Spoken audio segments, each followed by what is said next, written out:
Et c'est parti, dans cette vidéo nous allons pouvoir découvrir la correction du niveau 3, j'espère que l'exercice s'est bien passé, et si c'est la première fois que vous découvrez le niveau 3, je vous invite à mettre la vidéo en pause et à télécharger le lien qui est dans la description. De cette manière vous allez pouvoir vous entraîner avec le niveau 3 de votre côté, et une fois que vous aurez bien potassé le truc et que vous aurez bien tout terminé, je vous invite à revenir sur la vidéo pour découvrir la correction tous ensemble, qui va commencer dès maintenant. Alors j'espère que ça s'est bien passé. Dans notre démonstration, nous avons vu comment mettre en place un script qui permettait de modifier la page. Vous avez vu qu'on pouvait interagir avec les éléments de la page, et ça je trouve ça génial. C'est la partie la plus une des parties les plus intéressantes de JavaScript, et du coup on va essayer de faire nos premiers pas ensemble dans cette piste là. Évidemment il y aura un chapitre beaucoup plus complet dédié uniquement à ça, la manipulation de ce qu'on dit la fenêtre du navigateur, mais on va commencer déjà par voir comment ça se comporte et comment faire vos premiers pas de votre côté. Comme ça, si jamais vous êtes intéressé, vous pouvez vous renseigner un peu plus en détail dessus.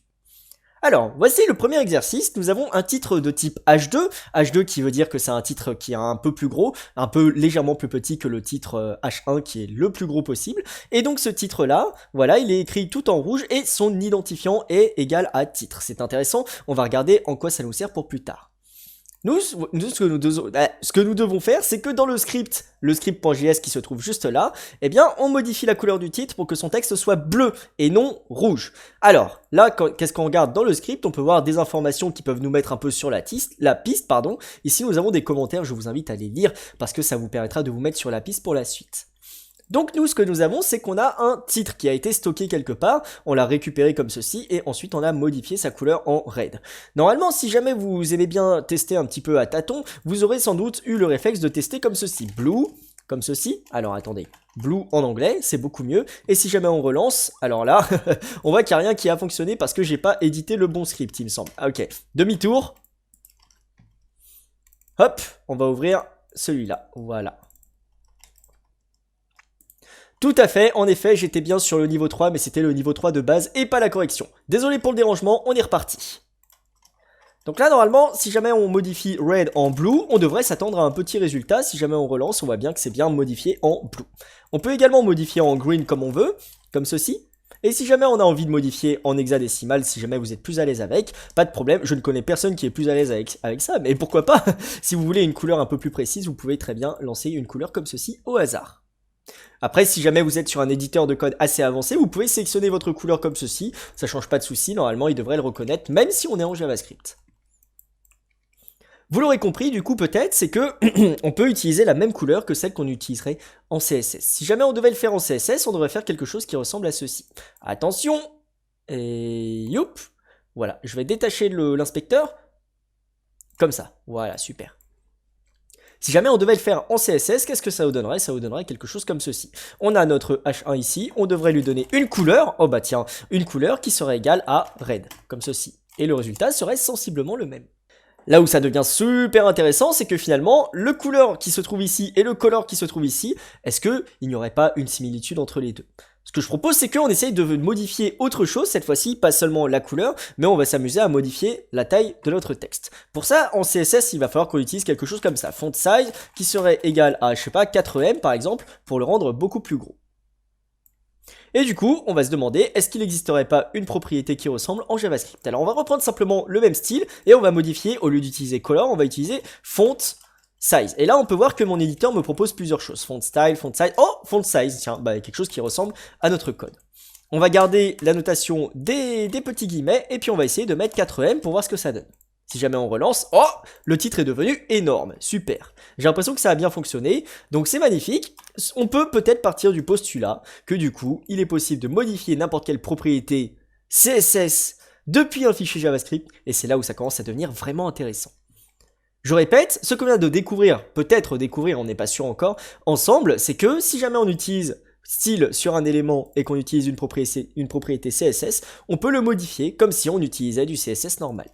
Je vous propose de confirmer la théorie en utilisant autre chose encore, on va simplement utiliser mon style, mon titre.style, et on va déclarer que quand on passe la souris par-dessus le titre, on se transforme en pointeur, comme ceci. Si jamais on relance, et là on peut voir que ma petite souris passe en mode main, et c'est quand même magnifique. Super, ça semble plutôt pas mal. Ce que je propose, c'est qu'on inspecte un petit peu la documentation ici, qui nous emmène sur JavaScript HTML DOM Changing CSS. Le DOM, qu'est-ce que c'est? Vous allez sans doute voir ça petit à petit dans votre formation et dans votre évolution de développement en JavaScript. Et qu'est-ce que c'est finalement? C'est simplement cette structure-là. Le DOM, qu'est-ce que c'est? C'est la structure HTML qui va contenir toutes vos boîtes. Et le but du JavaScript, un des buts de JavaScript, c'est de pouvoir manipuler ce fameux DOM, ce fameux DOM, et interagir avec chacune de ses propriétés.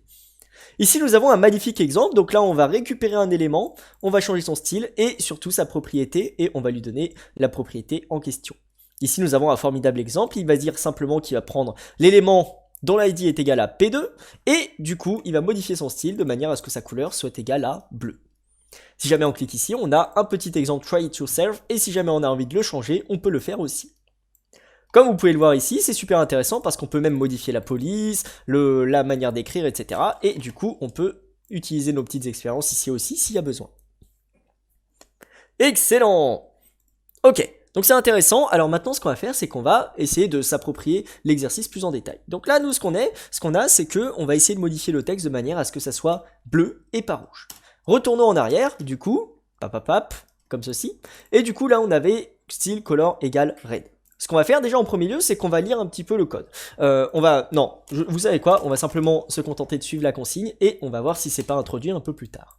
Super, on a réussi à modifier notre titre en bleu. Félicitations, maintenant passons à la suite. Deuxième chose à faire, c'est de modifier la propriété background du titre pour que sa couleur de fond soit verte. Oh bah alors, donc normalement si jamais on a bien suivi, il était possible de modifier plusieurs éléments de suite sur un élément HTML. Donc un élément qu'est-ce que c'est? C'est soit un H2, soit un paragraphe, soit n'importe quoi qui figure dans le DOM. Autrement dit, ceci est un élément, ceci aussi, et si on arrive à le sélectionner en JavaScript avec cette notation, eh bien on peut en faire ce qu'on veut, typiquement modifier son style. Du coup, ce qu'on va faire, c'est qu'on va modifier son style, sa propriété background, on va voir s'il n'y a pas une propriété qui existe background comme ceci. Oh, bah tiens, ça a l'air d'exister, c'est magnifique. Et du coup, si jamais je veux lui donner un background égal blue, oh, bah ça y est, notre titre a disparu, excellent. Nous, ce qu'on voudrait, c'est qu'il soit pas bleu, mais qu'il soit vert, on va donc l'appeler green. Et ça y est, nous avons terminé le premier exercice. En résumé, qu'est-ce que nous avons fait de beau? On a vu que là, il était possible de sélectionner un élément, on va s'entraîner dans le prochain exercice, et on a également vu qu'il était possible de modifier le style d'un élément qui a été sélectionné en JavaScript. Pour ça, il suffit d'utiliser les mêmes propriétés que le CSS. Attention cependant, si jamais vous avez une propriété qui utilise un tiret à l'intérieur, par exemple font size, comme ceci, eh bien, on va devoir le transformer en font size. Pourquoi? Parce que les tirets à l'intérieur des propriétés d'objets, ça va pas fonctionner, tout simplement. Donc voilà, écrivez bien ceci en JS, comme ceci, et écrivez bien ceci en CSS, comme ceci. Voilà, normalement avec ça on devrait avoir fait le tour de comment on peut manipuler tout ça. Je vous suggère de vous entraîner à modifier la taille, modifier la largeur, la position, tout ce que vous souhaitez, de manière à lui donner une forme qui vous convient un peu mieux. Le border radius si jamais ça vous tente. Nous avons terminé avec le premier exercice. Maintenant ce qu'on va faire c'est qu'on va passer au deuxième exercice. Alors c'est parti. Nous ce qu'on va faire c'est que dans index.html on doit ajouter un attribut ID de notre choix à la balise bouton. Bon bah ça serait une première chose qu'on peut faire. Allons-y, on va dans l'index HTML, et si jamais on descend, on remonte, on descend, c'est ici, voilà, exact. Ici, nous avons un petit bouton « Changez-moi », donc à la ligne 30, et tout ce qu'il nous suffit de faire, c'est de lui ajouter un ID. L'ID, à quoi ça va servir? Ça va servir pour le CSS, mais ça va surtout nous servir pour le JavaScript. Comme vous pouvez le voir ici, notre H2, il a un ID titre. Et oh, gros tour de magie, ici on sélectionne l'ID, enfin on sélectionne un élément à partir de son ID. Ça veut dire que ça va nous permettre de le sélectionner dans notre script. Comme ça, si jamais on a plusieurs boutons dans notre page, eh bien on saura qu'on fait référence à celui-là directement. Pour ça, on va lui donner un petit ID, et puis on va simplement lui donner un ID qui s'appelle, bon bah on peut l'appeler Change Me Button. Comme ça, on précise quand même que c'est un bouton. Je précise, cet ID, il peut avoir vraiment le nom que vous le souhaitez. Donc vraiment, vous pouvez l'appeler Baba, c'est vraiment suivant vos préférences. Nous avons réussi à mettre notre ID. Maintenant, tout ce qu'il nous reste à faire, c'est d'aller dans script.js et créer une variable bouton qui va contenir le bouton, comme pour le titre. Alors allons-y, on va récupérer le bouton. Là, on va pouvoir du coup aller regarder la documentation, comment sélectionner un élément avec document getElementById, parce que c'est vrai que là, on le voit utiliser, mais finalement, à quoi ça sert? Alors, première chose qu'il faut regarder, c'est ce getElementById. On voit qu'il y a des parenthèses ici, ça nous indique que c'est une fonction. La fonction, c'est pas nous qui l'avons écrit, c'est les développeurs et les développeuses de JavaScript. Pour ça, il suffit simplement de l'appeler, c'est-à-dire d'utiliser les parenthèses, et puis à l'intérieur, qu'est-ce qu'on met? On met l'ID qu'on veut sélectionner. Le résultat de cette fonction va se retrouver dans cette boîte qu'on va appeler mon titre. Donc voilà, ça c'est l'analyse de cette ligne-là. On va essayer de reproduire le même comportement sur, cette fois-ci, le bouton. Si jamais on va voir un peu plus en détail ici dans la documentation, on voit plein d'informations, mais surtout le plus important, c'est de nous dire que le retour de cette fonction-là va nous renvoyer un objet élément qui va représenter l'élément dont la propriété ID correspond à cette chaîne de caractères. Qu'est-ce que ça veut dire? Ça veut dire que si jamais ici je mets titre, il va aller regarder dans un expo HTML et il va dire « Oh, tiens, j'ai trouvé un H2 dont l'ID est égal à titre. Magnifique, je prends cet élément-là et je le mets là-dedans. » Attention cependant, n'oubliez pas que si jamais je mets titre 2 par exemple, ici, eh bien ça ne correspondra plus et du coup il va rien trouver et du coup à chaque fois que je fais référence à mon titre, il va dire « Ah, je suis désolé mais j'ai rien trouvé donc ça va bugger. » Démonstration. Yup. Et donc là, ça vous dit, ah, désolé, je ne peux pas dire les propriétés de rien du tout. Et oui, en effet, puisque mon titre, puisqu'il n'y a rien qui a été trouvé, il est égal à rien du tout. Voilà, donc là, c'est attention, petite mise en garde, voilà, par rapport à ça. Mais ce que je propose, c'est qu'on essaye déjà de sélectionner notre bouton. Allons-y. Alors, pour ça, ce qu'on va faire, c'est qu'on va reprendre un peu cette syntaxe. C'est parti, on va créer une document.getElementById, comme ceci, en récupérant le bouton. On avait dit qu'il s'appelait ChangeMeButton, on va donc copier simplement cet ID, et dans notre script, on va le replacer ici. Ce qu'on va faire ensuite, c'est qu'on va le stocker dans une variable ou une constante, comme ça ne va pas changer au fur et à mesure, je propose qu'on le stocke dans une constante de base. Donc on va l'appeler my, ouais, mon bouton, c'est super. Désolé, je suis en train de mélanger anglais et français, c'est pas vraiment c'est pas vraiment très engageant, mais j'espère que ça ne vous perd pas pour autant. Ok, ce que je propose déjà en premier lieu, c'est qu'on fasse un console.log en affichant mon bouton, pour voir déjà si on a récupéré quelque chose. Pour ça, on relance, et là on voit qu'il y a bien un élément qui a été sélectionné. Super, ça a l'air d'avoir fonctionné à merveille. Si jamais je n'avais rien trouvé, comme ceci, avec un faux ID, eh ben il m'aurait simplement écrit nul, pour dire désolé mais j'ai rien trouvé. Super, maintenant qu'on sait que notre élément existe, je vous recommande de procéder petit à petit, comme ça, vous êtes sûr de ce que vous faites. Maintenant, ce qu'il va falloir qu'on fasse, c'est qu'on s'amuse à modifier le texte du bouton grâce à InnerText. Allons voir la documentation. Qu'est-ce que ça va faire? Comment faire changer le HTML? Donc là, si jamais on regarde, on a un petit paragraphe pour changer le contenu HTML. Pour modifier le contenu HTML, il suffit de lui modifier InnerHTML en lui donnant un HTML. Qu'est-ce que ça veut dire? Ça veut dire que à l'intérieur de vos balises, de vos éléments, eh bien vous allez avoir des contenus. C'est-à-dire, voilà, le contenu de ce lien, c'est ceci. Le contenu de cette LI, c'est ceci. Et le contenu de cette div, eh ben c'est tout le UL qui est à l'intérieur. Et en JavaScript, il est possible d'injecter tous les types de contenus. C'est-à-dire qu'on peut injecter très bien une UL en entier, ou on peut injecter simplement un texte. Nous, en l'occurrence, ce qu'on voudrait, c'est injecter un texte à la place de « changez-moi ». Donc pour ça, on va pouvoir utiliser mon bouton, comme ceci. Ensuite, on va utiliser sa propriété, qui serait InnerHTML, comme ceci, et qui serait égal à ce qu'on veut. Voilà, quelque chose comme ça. Ne pas oublier de bien mettre des guillemets, et surtout, si jamais on met une apostrophe, et ben faire attention à ce que ça ne ferme pas notre chaîne de caractères. Allons-y, et donc là, comme vous pouvez le voir, oh, le texte a été modifié. Et là où c'est super intéressant, c'est que c'était pas prévu dans l'HTML de base. C'est JavaScript qui est arrivé avec ses petites mimines et qui a dit « Allez, on modifie tout, c'est parti, on fait ce qu'on veut avec ». C'est excellent quand même. C'est excellent parce qu'on peut ajouter ce qu'on veut, mais on peut également modifier l'HTML de manière à ce que ça contienne, je sais pas, carrément un petit lien comme ceci. Voilà. Et du coup, un petit lien qui nous emmène et là où c'est écrit haha. Si jamais je clique, ça va rien se passer parce que j'ai rien mis dans le href, mais il est également possible de le faire si jamais vous en avez envie. Démonstration. Je clique ici. Oh, et là, super, on a un magnifique lien qui vient d'apparaître. Donc je répète cette petite procédure, c'est que à l'intérieur de InnerHTML, on peut mettre tout ce qu'on veut. Attention cependant à bien respecter les bonnes règles d'application pour HTML, histoire de ne pas se retrouver avec par exemple, je sais pas, des paragraphes dans d'autres paragraphes, ou des choses comme ça serait vraiment très malvenu. Ok, alors maintenant que nous avons fait ça, bon en fait on a terminé, c'est magnifique. Ok, félicitations, vous avez réussi pour ce troisième exercice, je vous propose qu'on fasse un petit résumé de ce qu'on vient de voir ici. En résumé, vous avez appris dans cet exercice qu'il est possible de modifier le DOM. Qu'est-ce que c'est que le DOM? C'est simplement l'ensemble des éléments qui vont composer une page. Ça c'est un élément, ça c'est un élément, ça c'est un élément, etc.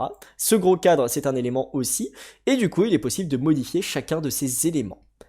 Pour modifier un élément, il va falloir le sélectionner et le stocker quelque part dans une variable de préférence. Pour ça, il suffit simplement d'utiliser getElementById par exemple, et à condition de connaître l'ID de l'élément qu'on veut sélectionner, eh bien on va pouvoir utiliser cette méthode pour faire ça. Par exemple, là je vais récupérer le titre, parce que je vais regarder dans la liste de mes éléments, quel est l'élément qui contient l'ID titre. Et là en l'occurrence c'est un H2 qui s'appelle voici un titre H2 dont l'ID est titre. Il aurait pu s'appeler Baba, ça aurait pas posé de problème, mais par contre s'il s'appelait Baba, bah j'aurais rien trouvé ici. Et du coup, mon titre serait égal à rien du tout. Une fois qu'on a récupéré cet élément, il est possible de modifier son style et il est possible de modifier son style et tout plein de propriétés. Donc par exemple son inner HTML, il est également possible de modifier l'inner text si jamais vous avez envie. Pour modifier le style, il suffit simplement de sélectionner sa propriété CSS et lui attribuer une nouvelle valeur, ne jamais oublier les guillemets, sinon vous allez avoir des embrouilles.